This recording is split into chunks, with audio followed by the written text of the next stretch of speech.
Organização Mundial da Saúde classificou o novo coronavírus como uma pandemia global. O número de pessoas que morreram de H1N1 no ano passado foram na ordem de 800 pessoas. A previsão é não chegar a essa quantidade de óbitos no tocante ao coronavírus. O Brasil ultrapassa a marca de 70 mil óbitos pela Covid-19. Obviamente temos no momento uma crise, uma pequena crise, né?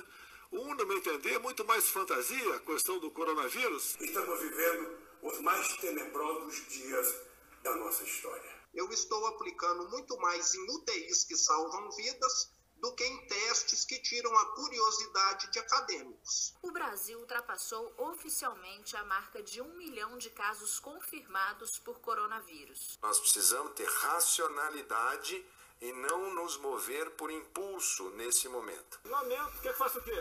Eu sou Messias, mas não faço milagre.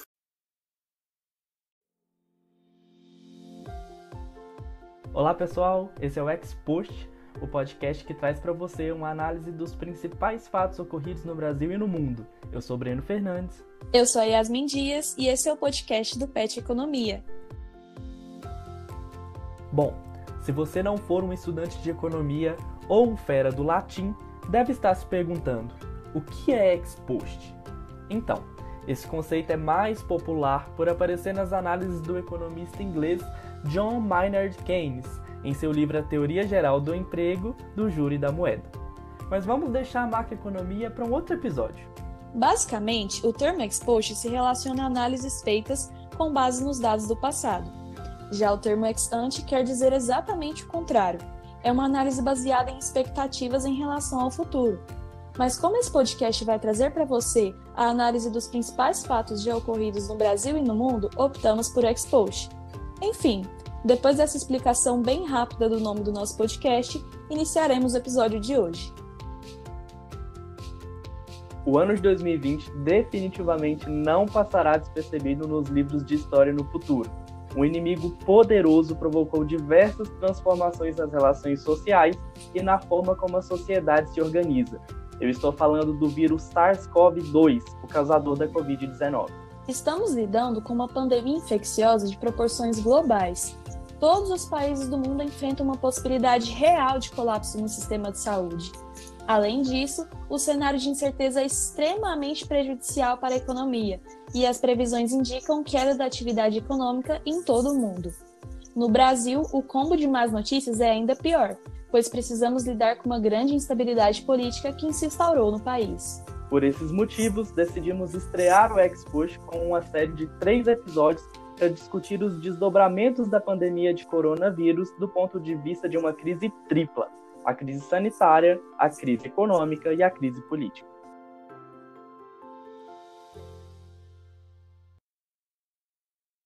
Em 11 de março de 2020, a Organização Mundial da Saúde, OMS, declarou que vivíamos uma pandemia mundial devido a um novo coronavírus, o chamado SARS-CoV-2. Na data em questão, o Brasil tinha 52 casos confirmados. A Covid-19, como foi nomeada a doença causada por esse novo coronavírus, é caracterizada pelo rápido contágio e pela ausência de remédios ou vacinas que conseguissem prover imunização. Apesar da maioria dos casos apresentarem sintomas leves, parte da população infectada requer cuidados médicos mais intensivos, e é aí que mora o problema.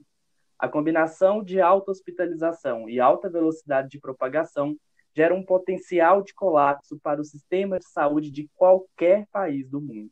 Como alternativa, a melhor indicação é diminuir a curva de contágio, impedindo aglomerações por meio do fechamento de serviços não essenciais e do isolamento das pessoas em casa. Outra estratégia seria a testagem em massa, o que permitiria isolar os casos positivos e a rede de contato desses, impedindo também a disseminação do vírus. Contudo, no Brasil, nenhuma dessas duas medidas foi eficazmente implementada.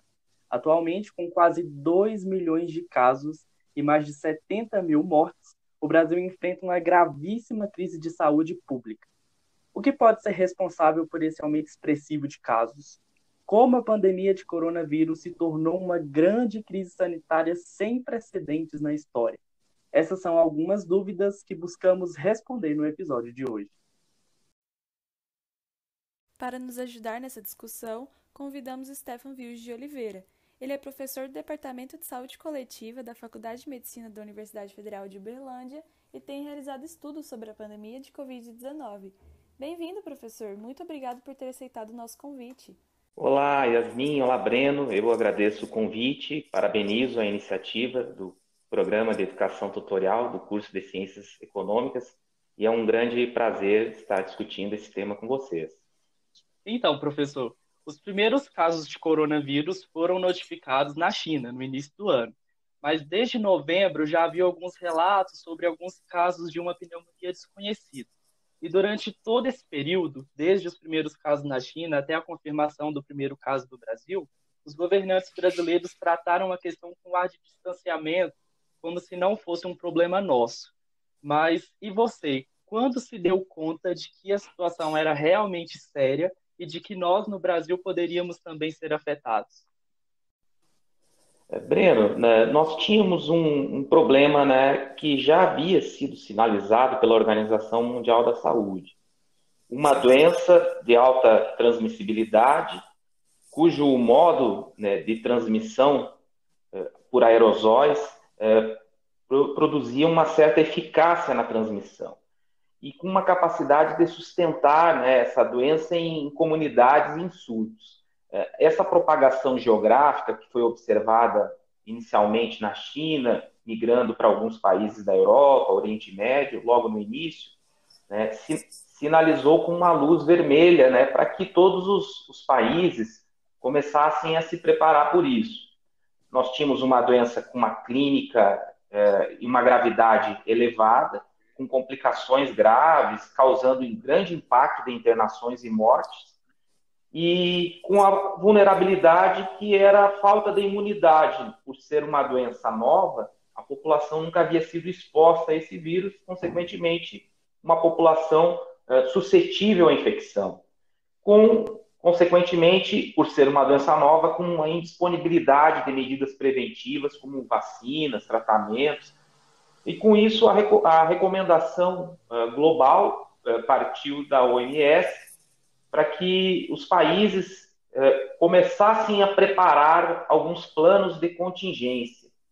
Então, essa primeira impressão de distanciamento acontecia um pouco por conta da mídia, que não estava ainda debatendo o problema tão seriamente aqui no Brasil, mas por trás dos bastidores, o Ministério da Saúde já construía um plano de contingência para a Covid-19.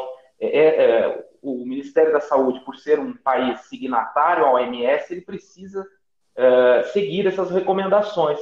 E esse plano de contingenciamento, o plano de contingência, ele previa alguns níveis de resposta nesse momento.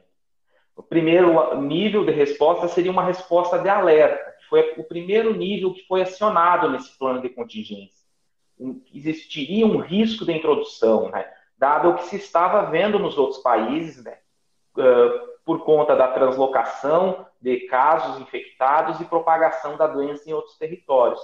Então, a partir desse nível de alerta de risco, também tínhamos um risco, um nível de resposta que chamava-se perigo iminente, quando acontece a confirmação do caso suspeito. E esse plano de emergência em saúde pública, que seria um terceiro nível de resposta desse plano de contingência brasileiro, ele previa duas fases. Uma primeira fase inicial, que foi a contenção da doença, que foi até um momento em que o Ministério da Saúde tentou conter a propagação no território nacional.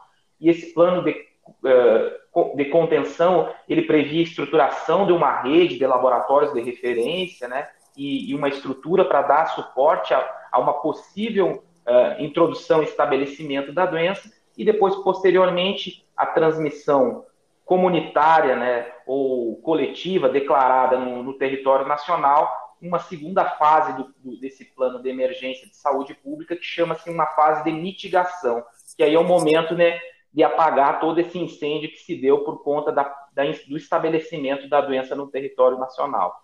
Nos últimos anos, foram observados 3 grandes episódios de transbordamento zoonótico, que é quando um agente de origem animal passa a infectar humanos. Também observa-se que esses casos foram impulsionados por outros fatores, como práticas culturais na utilização de animais silvestres como parte da dieta de certas populações.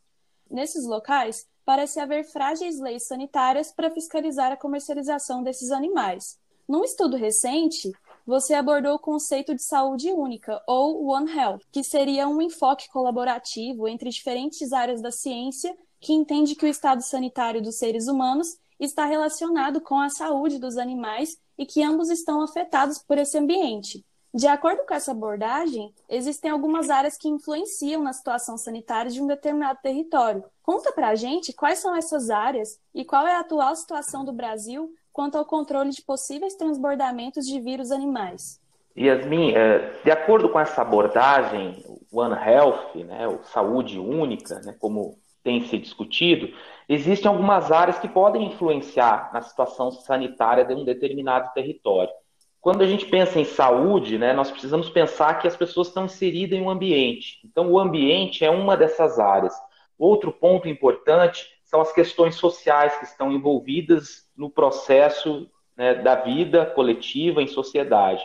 O outro ponto são os aspectos econômicos e os comportamentais da população. Então, essas áreas, ambiente, questões sociais, aspecto econômico e comportamentais, são áreas que elas convergem e atuam, né, para que ocorram esses possíveis episódios que a gente chama de transbordamentos zoonóticos, que são um momento em que um vírus que aparentemente ocorre só em animais passa a infectar pessoas e se torna um grande problema de saúde pública. Se a gente observar a questão da emergência, né, da Covid-19 no globo, todas essas questões estiveram envolvidas. Nós tivemos uma forte influência de aspectos comportamentais, sociais de uma população que utiliza desses animais como fonte proteica para sua alimentação. Todos esses fatores convergiram para um momento onde um animal com um agente etiológico que até então acometia só esses animais faz esse salto para as pessoas e com isso causar um impacto muito grande. É importante destacar também que isso não é de agora, já essas questões acontecem muito, né, historicamente. Desde que os homens, né, os seres humanos deixaram de ser nômades, né, e caçadores, coletores, e que passam a se relacionar com outras formas da natureza, aprenderam a dominar as técnicas lá, rudimentares ainda da agricultura, irrigação, da domesticação de animais, desde esse momento, esse ambiente onde essas pessoas estão inseridas vem sofrendo mudanças e alterações.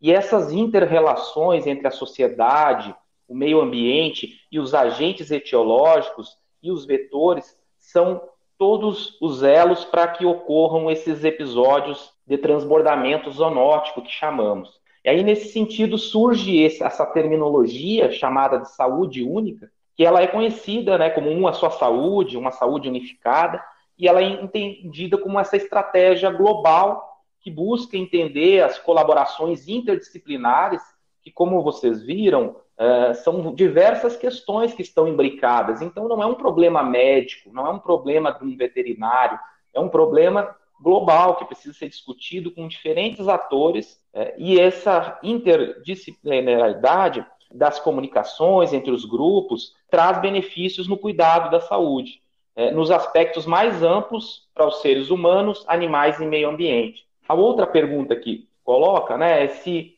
o Brasil está preparado para esse sistema, para esses possíveis transbordamentos zoonóticos. Nós temos no Brasil um sistema de vigilância muito efetivo, um sistema de vigilância em saúde que ele tem uma rede muito bem estruturada, com laboratórios de referência, com profissionais dentro do Sistema Único de Saúde que monitoram, né, alguns episódios zoonóticos, sejam em vigilância sorológica, né, onde se coleta materiais desses animais, vigilância ecoepidemiológica, onde se busca detectar qualquer risco iminente à saúde pública no território nacional. Então, nós temos um sistema de vigilância para isso. Interessante colocar também, Yasmin, é que desde 2015, a OMS já vem divulgando listas de patógenos prioritários para causar uma emergência de saúde pública internacional. E dentro dessa lista, eles sempre colocam a necessidade de esforços em pesquisas, em desenvolvimento de tratamentos, de vacina. Em 2018 já havia uma lista da OMS destacando algumas doenças emergentes que poderiam causar impacto para a saúde pública global. Muitas dessas doenças são febres hemorrágicas, como ebola, Marburgo, Zika, febre de Lassa, outras doenças, né, hemorrágicas, mas nós tínhamos dentro desse elenco as síndromes respiratórias, né, a SARS, a MERS, e interessantemente, no ano de 2018, a OMS havia chamado a atenção para o risco de uma doença que eles denominavam doença X, que era uma doença que até então não se sabia o que poderia ser o agente etiológico dessa doença, mas que ela teria um grande impacto, por ser uma doença que potencialmente desconhecida poderia causar uma pandemia global, e foi o que nós observamos, né? Então, esses investimentos na área de pesquisa, eles precisam ser muito ampliados para que nós consigamos manter sistemas de vigilância eficazes de forma global, né? Porque, como nós vimos, não adianta nós termos um sistema muito eficiente se um país vizinho não tem. Pela globalização e essas inter-relações, todos acabam sendo prejudicados. Muito interessante essa questão, porque mostra a necessidade de repensar a forma como nós nos relacionamos com os animais e com o ambiente em que nós vivemos. E para quem não é da área da saúde, aí nós estamos inclusos, geralmente não existe muita familiaridade com esses conceitos. E como você apontou, esse problema do transbordamento zoonótico já existe há muito tempo. Pensando só no caso do coronavírus, que ganhou todos os holofotes agora com essa pandemia, o SARS-CoV-2 ele é apenas o vírus mais jovem de uma família de 7 coronavírus que podem infectar os seres humanos. Nós tivemos, por exemplo, o SARS-CoV, que foi identificado em 2002, e o MERS, que foi identificado em 2012, que mataram centenas de pessoas. Aí a questão que se coloca é por que, dentre todos os vírus, esse se tornou uma grande pandemia e instaurou essa crise sanitária com grande possibilidade de colapso dos sistemas de saúde no mundo. E como o nosso foco central no episódio é analisar a crise sanitária brasileira, gostaria que você elencasse também alguns fatores que diferenciam a nossa situação da que é enfrentada em outros países do mundo. Breno, nós temos alguns pontos que são importantes colocar como pontos que podem diferenciar, né, a pandemia atual das pandemias ou das epidemias anteriores, como tu bem colocou, pela SARS e pela MERS. Embora sejam agentes etiológicos muito próximos, esses agentes etiológicos eles ficaram restritos a alguns locais. Eles afetaram diversos países, incluindo até diversos continentes, num número muito mais restrito de casos do que estamos vendo agora com a Covid-19. Entre os fatores que se tem discutido, por que a capacidade adaptativa, né, deste novo vírus da Covid-19, SARS-CoV-2, que produz a Covid-19, ele consegue ter um sucesso evolutivo, né, dentro da história dos vírus para ganhar a proporção de uma pandemia global. Tem se discutido, né, como uma das justificativas o que a gente chama de R0, né, que é a capacidade que cada caso confirmado tem de criar novos casos a partir do caso fonte. Nós temos algumas diferenças consideráveis quanto ao R0. Nós temos outras diferenças que são importantes quando comparados a esses outros coronavírus e que foram importantes. Uma delas que eu elenco como uma das principais é a questão da transmissibilidade, principalmente por casos assintomáticos.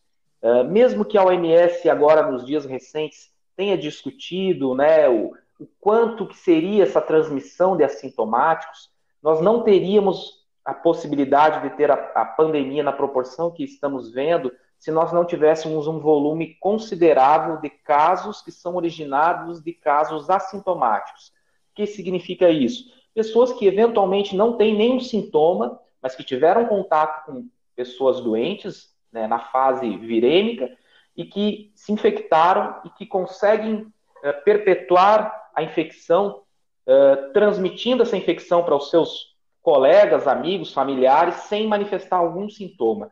Isso foi, eu acho que, um dos grandes pontos que tem sido discutido e que eu acredito que seja o ponto mais complexo para bloquear qualquer processo de transmissão. Se nós fizermos um resgate aí, desde o primeiro caso, ainda em São Paulo, quando se conseguiu conter o paciente 1, né, ou o caso índice, como nós chamamos na epidemiologia, nós tivemos desdobramentos, casos secundários que foram acontecendo a partir do caso fonte. Então, isso retrata a transmissão do vírus por assintomáticos, que é um grande problema para a contenção da doença. O outro impacto que isso tem e que difere das outras doenças é o tempo de hospitalização. Muitos desses casos vão requerer hospitalização em unidades de terapia intensiva que vão superar aí 30 dias. Isso é o que a gente nos mais chamou a atenção. O potencial que essa doença tem de criar um desgaste ao sistema hospitalar, consequentemente colapsando toda a rede de assistência médica, né? Com isso, nós temos algumas vantagens aqui no Brasil, né, como tu colocou, né, a pergunta, quais as nossas vantagens, o que nós teríamos de vantagens ou desvantagens.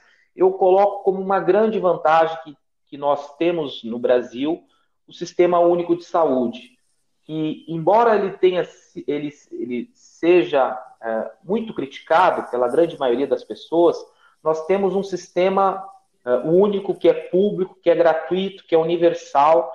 Ele precisa atender todas as pessoas do território nacional de forma gratuita. Isso a gente não observa em outros países. Nós estamos observando notícias aí recentes de pessoas que chegou a conta, né, lá nos Estados Unidos, do paciente que passou 30 dias internados numa unidade de terapia intensiva.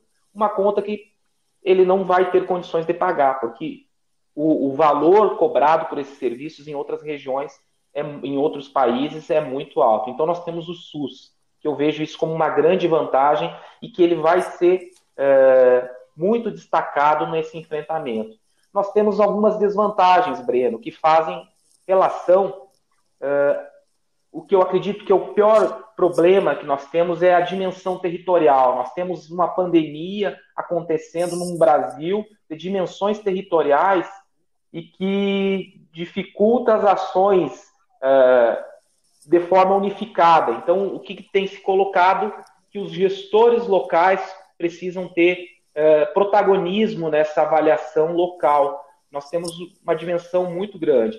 E outro problema muito grande que nós temos no Brasil são as desigualdades sociais, que a gente não vê isso em países, nas grandes potências mundiais, na Europa, na Inglaterra, nos Estados Unidos, essas desigualdades que nós temos e que, consequentemente, impactam no enfrentamento e que só vão ser minimizadas graças ao nosso Sistema Único de Saúde brasileiro. Pegando esse gancho, sabemos que o Brasil é um país de tamanho continental e isso interfere muito na contenção da pandemia.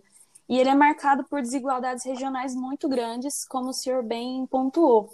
Então é interessante fazer algumas análises mais focalizadas para entender a situação de um lugar específico. Nesse sentido, eu gostaria de fazer uma pergunta focada no estado de Minas Gerais. Nós vimos que você foi um dos responsáveis por um estudo realizado na UFO, que aponta para uma possibilidade de subnotificação de casos em Minas Gerais. Como vocês chegaram a essa conclusão? Nós avaliamos os dados, Yasmin, do próprio governo do estado de Minas. Então, são as informações públicas disponibilizadas pela Secretaria Estadual de Saúde, e aí nós observamos algumas incoerências ou informações que nos chamaram a atenção. Primeira informação, um volume muito grande de óbitos por síndrome respiratória aguda grave, que é uma das manifestações clínicas da Covid. Esse volume, no ano de 2020, chegou a 700% quando comparado aos anos anteriores. Então, nos chamou atenção. Nós analisamos isso de forma retrospectiva e fizemos um comparativo. Esse volume, o que a gente chamou de excesso de mortes por síndrome respiratória aguda grave, sinalizou para a gente um risco grande de estarmos trabalhando com subnotificação. O que é a subnotificação? É o não registro dessa informação de forma oficial. Então, nós apresentamos um volume de óbitos pela Covid-19, mas nós temos um volume de uma clínica compatível muito ampliado que não entra na contagem oficial do Estado. Isso também nos chamou atenção que a baixa testagem no Estado ela tem sido colocada como um ponto muito complicador no enfrentamento da pandemia aqui no Estado de Minas Gerais. O Brasil ele é um dos países que tem menos feito testes e o Estado de Minas ele está fazendo teste menos que a média do Brasil. Então isso foi um complicador muito grande para que nós conseguíssemos ter a real dimensão do problema que estávamos tendo. Aliado a essa subnotificação, as baixas testagens, esses números que em certo momento tornam-se imprecisos por conta dessa falta de qualificação da informação, eles acabam gerando uma sensação que a gente chama de uma falsa segurança. O Estado de Minas, até 2, 3 semanas atrás, estava como o melhor estado da federação no enfrentamento da pandemia, mas nós não estávamos, de fato, enxergando alguns sinais que já apontavam para o colapso que hoje já se estabelece em alguns municípios do estado de Minas. E isso, essa falsa sensação de segurança, muitas vezes ela é estimulada aí até mesmo pelo discurso político, que acontece hoje com essa polarização do enfrentamento da pandemia. Os gestores precisam entender que esse é um problema global, não é um problema do meu estado vai se sair melhor que o outro ou não, e sim que é um problema que precisa ter um enfrentamento muito sério e qualificado para ter um menor prejuízo possível em vidas, que é o que a gente está mensurando nesse momento.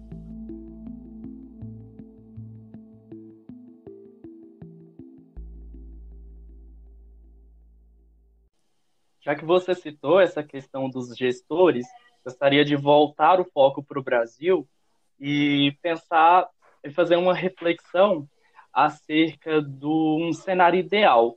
O que deveria ter sido feito lá atrás, quando ainda não havia transmissão comunitária aqui no país, e não foi? Breno, alguns pontos nos pegam, tanto os pesquisadores quanto os gestores, nos pegam, de certa forma, sem o preparo para o enfrentamento. O próprio anúncio da pandemia gerou um impacto nas rotinas do globo de forma muito significativa. Isso gerou um impacto que, de fato, é o medo que as pessoas têm de adoecer, que essa pandemia se estabeleça e o impacto negativo todo que a pandemia traz. O que a gente observa, e isso pode também ter uma explicação relacionada ao que a gente comentou antes, a dimensão do Brasil, foi a questão generalizada de fechamento de todos os serviços. Nós tivemos logo no primeiro momento um fechamento que foi quase que verticalizado em todos os municípios do Brasil. Nós observamos municípios que não tinham um caso suspeito, que já fechou todo o seu comércio. Isso acabou gerando um estresse muito grande para todo o sistema. Esse estresse está relacionado a como que vai manter um fechamento do comércio por um longo prazo. Então, eu acredito que esse tenha sido uma das grandes falhas, a generalização das estratégias preventivas. Quando se falou em distanciamento social, quando se falou em manter serviços essenciais ativos, isso acabou se generalizando e precisaria ter sido projetado para cada cenário. Nós estamos observando que a pandemia ela vai se mantendo em diferentes locais. A região norte já começou a sinalizar um platô de casos direcionando a queda, a gente tem observado agora nos últimos dias, e nós temos alguns outros estados que a doença está em plena ascensão. O estado de Minas é nós temos o estado do Mato Grosso com esse cenário. Isso demonstra que as estratégias regionalizadas elas teriam que ter sido implementadas. Um dos indicadores que tem sido utilizado para esse enfrentamento é um indicador que chama-se número de leitos. E isso acaba que esse indicador ele funciona em um momento onde a situação já está no colapso. nós precisaríamos ter outros indicadores para que fossem utilizados na construção dessa informação e desse enfrentamento. Indicadores, como eu comentei, o número de testes por 1.000 habitantes, qual a população de risco, qual a infraestrutura de saúde para além dos leitos. Hoje a gente tem observado municípios que têm leitos, mas não têm profissionais de saúde para atender. Isso também implica, né, em questões importantes para o enfrentamento. Então, essa gestão regionalizada, muito embora o Ministério da Saúde precise dar os direcionamentos maiores, os gestores locais precisam avaliar os seus cenários e, com isso, frouxar ou liberar as ações. E isso pode ser que aconteça o gestor local liberar o comércio de determinado local e precise voltar atrás. Isso vai ser um processo normal daqui para frente. E agora nós estamos já como o segundo país com maior número de casos, e aí tem um processo que tem me causado bastante preocupação, que é o de interiorização da pandemia, justamente por alguns fatores que você já até citou, da capacidade de atendimento nesses lugares, de não ter pessoal e de talvez os equipamentos não serem adequados. Então, gostaria que você falasse sobre um pouco sobre isso, o que a gente pode esperar e o que os gestores municipais podem fazer e nós, como cidadãos, podemos fazer também. Breno, esse problema nós já estávamos prevendo há algum tempo. No estado de Minas Gerais, ele teve um perfil um pouco diferenciado de outros estados da federação. Nós, desde o primeiro momento, nós observamos que a doença tinha um perfil diferente, onde estava ocorrendo com uma maior frequência em municípios de pequeno porte. Diferente dos estados de São Paulo, Rio, onde esses casos se concentraram nos grandes centros urbanos, aqui no estado de Minas nós observamos uma dispersão da transmissão em boa parte do território mineiro. Isso, consequentemente, traz esse impacto importante para os municípios, principalmente de pequeno porte. Nós temos municípios que não têm 10.000 habitantes, que não têm um hospital. E como que se dará a atenção e os cuidados a esses pacientes nesses municípios? Tendo em vista que o suporte terapêutico em unidade de terapia intensiva, ele vai ser requerido em algum percentual de casos. Nesse sentido, o que a gente tem observado também em algumas situações, esses pacientes estão sendo direcionados para locais polos, né, onde estão sendo estabelecidos centros de atenção à saúde. A grande região metropolitana de Belo Horizonte já colocou uma área de abrangência dos municípios pequenos onde estão sendo atendidos. Então, nesse sentido, as pessoas precisam entender que nos municípios menores nós vamos ter um impacto muito significativo sobre essas populações. Nós já estamos observando, Breno, em alguns estudos que a gente tem feito, um volume muito grande de pessoas que estão morrendo no domicílio, diferente dos anos anteriores. O que isso significa?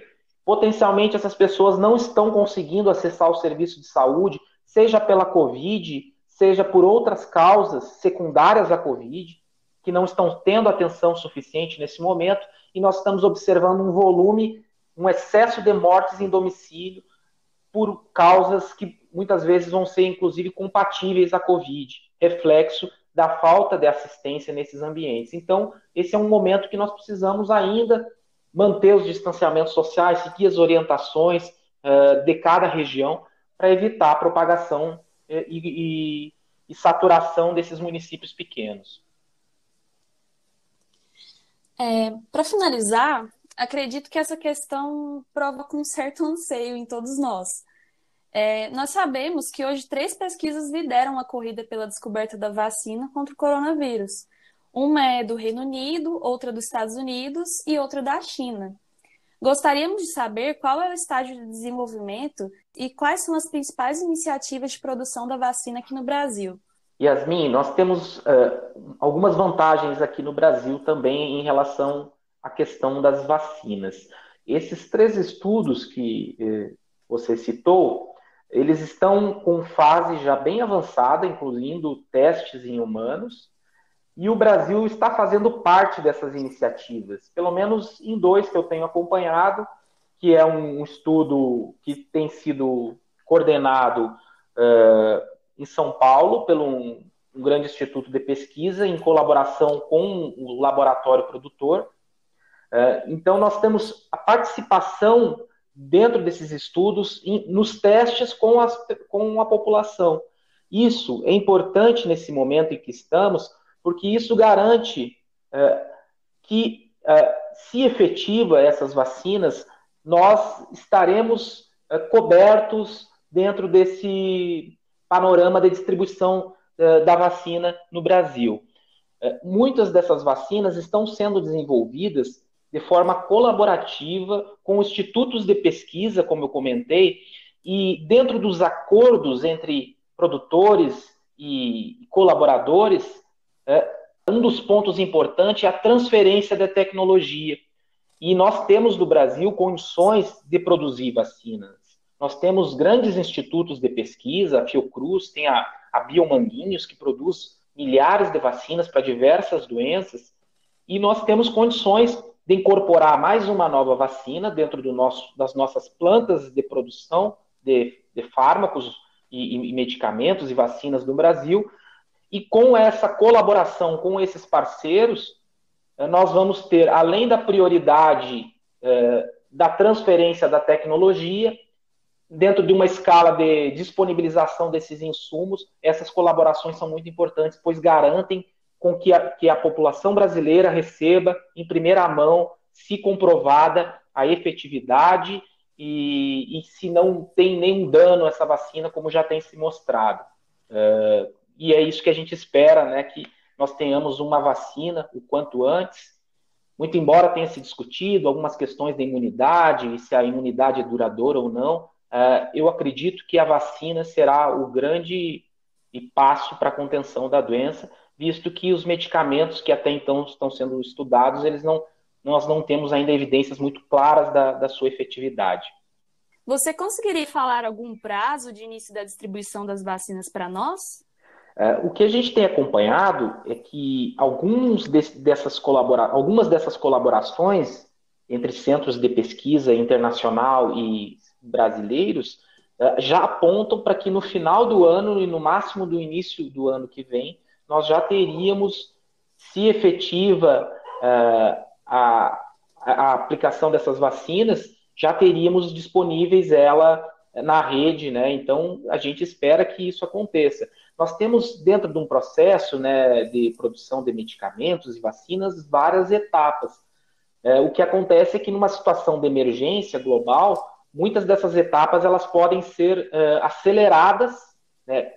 Claro que com todo cuidado, para que essa vacina não traga nenhum risco para a população. E nós estamos falando de vacinas com vírus morto, né? Nós temos vacinas que são produzidas com vírus atenuados e com vírus mortos. Nós não estamos falando de vírus atenuado. Então, não existe um risco, né, dessa vacina trazer alguma complicação, como em algumas outras. Então, essa segurança já foi demonstrada. O que nós precisamos saber é que ela seja efetiva, né, para a imunização das pessoas. Então, algumas dessas colaborações já sinalizaram que até o final do ano, início do ano que vem, nós teríamos disponível uma vacina. Um fator preocupante diz respeito à ruptura dessa questão colaborativa no que diz respeito à vacina. Você acha que é possível algum tipo de nacionalismo das vacinas a partir do momento que o país que descobrir vacine primeiro sua população para só depois repassar aos outros países? Yasmin, isso já aconteceu em outros momentos e a gente observou isso, inclusive, agora, logo no início da pandemia, quando os Estados Unidos reteram, né, aquele número grande de respiradores lá nos seus aeroportos. Então, uma das coisas que nos assegura quanto a isso é a relação da transferência de tecnologia. E o que nos dá um fôlego a mais nessa questão é da nossa capacidade de produzir no território nacional e não ficar dependente da produção externa. Isso seria um dos fatores que nos dariam alguma vantagem a esse respeito. Mas é possível, sim, que países mais desenvolvidos, nessa corrida contra a vacina, acabem priorizando os seus países, né? Então, por isso, a importância dos países estarem participando desses projetos de forma colaborativa, para que eles também sejam contemplados nessa corrida contra a vacina. No mundo ideal, a gente observaria, por exemplo, os Estados Unidos produzindo a cura da vacina e distribuindo para o mundo todo. Mas o que a gente viu foi eles retendo respiradores nos seus aeroportos para garantir a sua sobrevivência. Então, muitas vezes, a ficção pode atrapalhar a nossa realidade. A gente precisa realmente ter esse cuidado quando faz essas colaborações, para que todos saiam ganhando com essas iniciativas.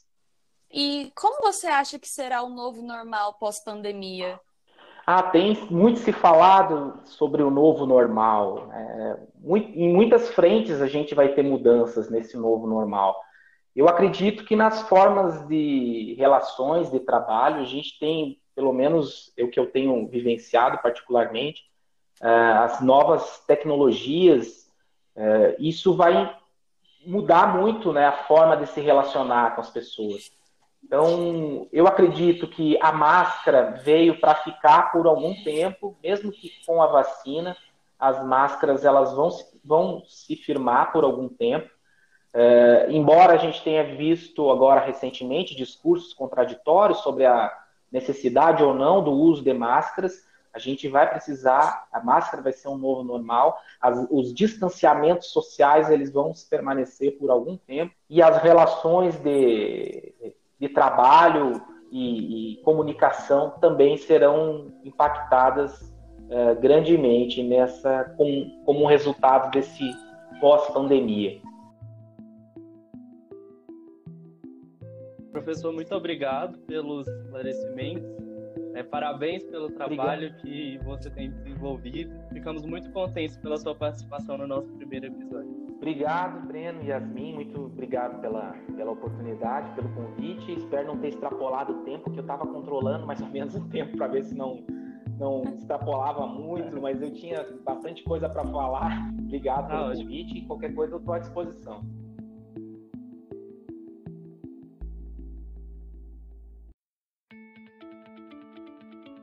Nesse episódio, nos propusemos a analisar como a pandemia de coronavírus chegou ao Brasil e como se transformou numa crise sanitária de grandes proporções. Para nos ajudar nessa análise, contamos com a participação do professor Stefan Vildes de Oliveira, que, como vocês puderam ouvir, discutiu sobre como a pandemia se tornou tão impactante no Brasil, os erros e acertos dos nossos governantes e sobre o que podemos esperar daqui para frente. No próximo episódio, continuaremos a discussão sobre a crise tripla que assola o Brasil atualmente, mas dessa vez abordando um pouco sobre a crise política. Manifestações pró e contra o governo, pedidos de impeachment, a atuação da oposição, a CPI das fake news, a prisão de aliados do presidente, a entrega de cargos ao Centrão, enfim, vai ter muita coisa para falar. Se você gostou desse episódio, compartilhe com seus amigos, manda lá no grupo da família. Caso queira falar conosco, pode nos contatar pelo e-mail expostpodcast@gmail.com ou pelas redes sociais do PET Economia. A apresentação desse programa foi feita pelo Breno Fernandes e por mim, Yasmin Dias. O roteiro é de Nara Moraes, Victor Duarte e Breno Fernandes. E Thiago Simon fez a edição de som. Muito obrigado e até a próxima!